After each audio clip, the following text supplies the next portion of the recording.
കൂടുതൽ വാർത്തകളും വീഡിയോകളും കാണാൻ ഈ ചാനൽ സബ്സ്ക്രൈബ് ചെയ്യുക. കൂടെ ബെൽ ബട്ടൺ അമർത്തുക. ഇന്നത്തെ എൻ്റെ ജ്യോതിഷ വിഷയത്തിലേക്ക് ഞാൻ എല്ലാവരെയും സ്വാഗതം ചെയ്യുന്നു. ഇന്ന് ഞാൻ പറയുന്ന വിഷയം പ്രണയകാര്യങ്ങൾ ജാതകത്തിലോ പ്രശ്നത്തിലോ അറിയാം എന്നാണ്. അതായത് ഇപ്പോൾ നമ്മുടെ കാലഘട്ടം അതാണ് ഇല്ലേ. ആരെയും കുറ്റം പറഞ്ഞിട്ട് കാര്യമില്ല. മൊബൈലും അതേപോലുള്ള സൗകര്യങ്ങളൊക്കെ ആയപ്പോൾ പ്രേമകാര്യങ്ങൾ ഇപ്പോൾ വളരെ എളുപ്പത്തിലാണ് കാര്യങ്ങൾ നടക്കുന്നത് ഇല്ലേ. പണ്ടൊക്കെ പ്രേമലേഖനങ്ങൾ എഴുതി വിടണമായിരുന്നു ഇല്ലേ. ഒന്നിൽ പോസ്റ്റ് എഴുത്ത് കൊടുക്കണം, അതിനുള്ള ലേഖനങ്ങൾ എഴുതി കൊടുക്കണം, പ്രേമലേഖനങ്ങളൊക്കെ എഴുതി. ഇപ്പം അതിൻ്റെ ആവശ്യമൊന്നുമില്ല. ഇപ്പം മുറിക്കകത്ത് കയറിയിരുന്നിട്ട് മെസ്സേജ് വിട്ടാൽ മതിയല്ലോ ഇല്ലേ. പ്രേമം തലക്ക് പിടിക്കുന്ന ചില ആൾക്കാരുണ്ട്. അപ്പോൾ പ്രണയകാര്യങ്ങൾ ഇതെങ്ങനെ അറിയാൻ പറ്റും? നമ്മുടെ മക്കള് ഇങ്ങനെ ചില ആൾക്കാരെ പ്രേമിക്കുന്നുണ്ടോ ഇല്ലയെന്നൊക്കെ എങ്ങനെ അറിയാൻ പറ്റും? ചിലപ്പോൾ അവർ ഈ സ്ഥിരമായിട്ട് ഇങ്ങനെ ചില അസമയങ്ങളിലൊക്കെ ഫോൺ വരികയും അതിനെപ്പറ്റി അതിന് മറുപടി പറയുകയൊക്കെ ചെയ്ത് ഈ ഫോണിലൊക്കെ ഇങ്ങനെ കുത്തിയിരിക്കുമ്പോൾ ചിലപ്പോൾ ചില മാതാപിതാക്കൾക്ക് തോന്നും ഇതിൻ്റെ അകത്ത് ഒരു വശപ്പശക ഉണ്ടല്ല, ഇങ്ങനെ ഇത് ഒരു അത്ര ശരിയല്ലല്ല ഈ ഫോൺ വിളി എന്നൊക്കെ തോന്നും. അപ്പോൾ ആളായിരിക്കുള്ളൂ ചിലപ്പോൾ പ്രേമ കാര്യങ്ങളൊക്കെ അറിയണത്, പിടിക്കണത്, കുടുംബത്തിൽ ബഹളം ഉണ്ടാകുന്നത്, പ്രശ്നങ്ങൾ ഉണ്ടാകുന്നത് ഇല്ലേ. ഇത് സാധാരണമാണ്. ഇത് സാധാരണമാണ്. ഇതിപ്പോൾ മൊബൈൽ വന്നപ്പോൾ അതൊന്നും കൂടി ആളിക്കത്തിക്കൊണ്ടിരിക്കുകയെന്ന് മാത്രമേ ഉള്ളൂ. അതിനുള്ള സൗകര്യങ്ങൾ കൂടിക്കൊണ്ടിരിക്കുകയാണ്. അതാണ്. അപ്പം ഇങ്ങനെയുള്ള പ്രേമ വിഷയങ്ങൾ നിങ്ങൾ ഇതുപോലെ ഒളിഞ്ഞും പാത്തുനിന്നും മക്കളുടെ കാര്യങ്ങൾ നിരീക്ഷിക്കേണ്ട കാര്യമില്ല. അതിന് ജ്യോതിഷത്തിൽ ചില കാര്യങ്ങളുണ്ട്. ജ്യോതിഷപരമായിട്ട് മക്കളുടെ ആ ഗ്രഹനില ഒന്ന് പരിശോധിച്ച് അറിയാൻ പറ്റും. അവർ ഇന്ന സമയത്ത് ഇന്ന ആൾക്കാർ ചിലപ്പോൾ അത് പ്രേമബന്ധത്തിൽ പോകുന്നു. അവർക്ക് പ്രേമം വരും.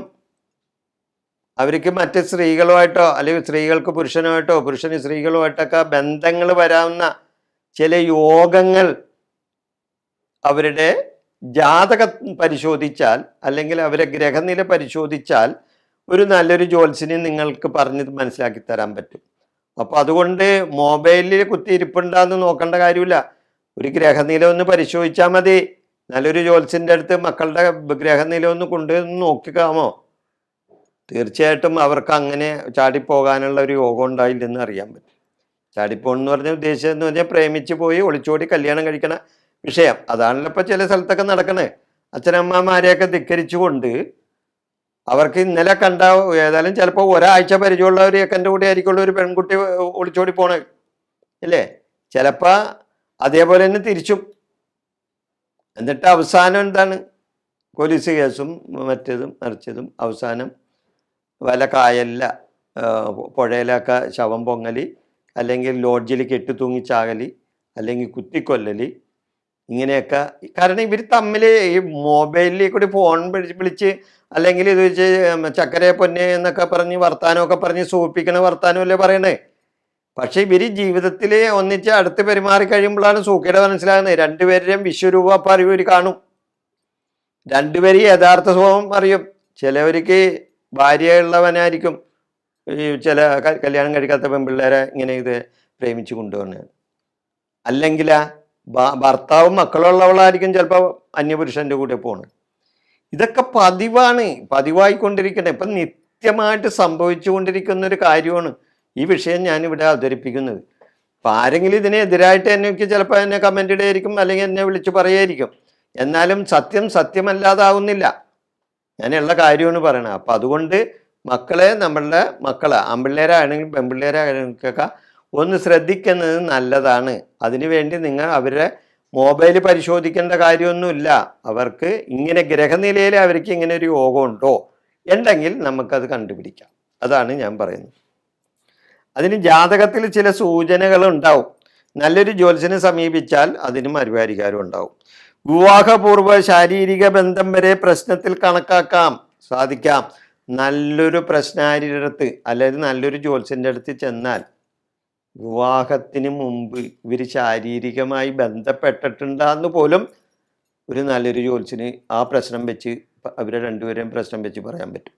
അതിന് ചില ഇതുണ്ട്, അതൊക്കെ ഇങ്ങനെ പരസ്യമായിട്ട് പറയാൻ പറ്റില്ലെന്ന് മാത്രമേ ഉള്ളൂ.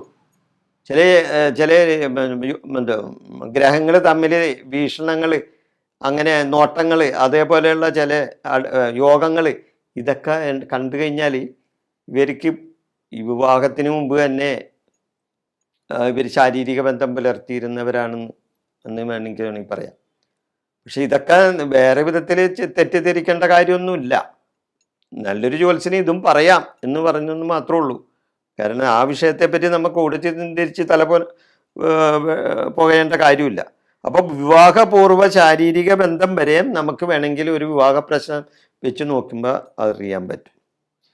എന്ന് വിചാരിച്ച് വിവാഹ പ്രശ്നം ആലോചിക്കുമ്പോൾ ആ പെണ്ണിൻ്റെ ഉടനെ തന്നെ ആ പെണ്ണിൻ്റെ ജാതകം എടുത്തുകൊണ്ട് വന്നിട്ട് അവൾ നേരത്തെ വേറെ ഏതെങ്കിലും വിധത്തിൽ ഇങ്ങനെ ബന്ധപ്പെടാൻ വിട്ടുള്ളതാണെന്നൊക്കെ ജ്യോത്സ്യന്മാരോട് ചോദിച്ച് ജ്യോത്സ്യന്മാരെ കൊടുക്കരുത്. കാരണം അങ്ങനെയൊക്കെ പറഞ്ഞു ശരിയാവില്ല.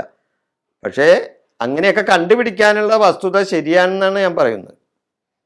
ജാതകത്തിലായാലും പ്രശ്നത്തിലായാലും നല്ലൊരു ജ്യോത്സ്യന് ഇതെല്ലാം കണ്ടുപിടിച്ച് തരാൻ പറ്റും.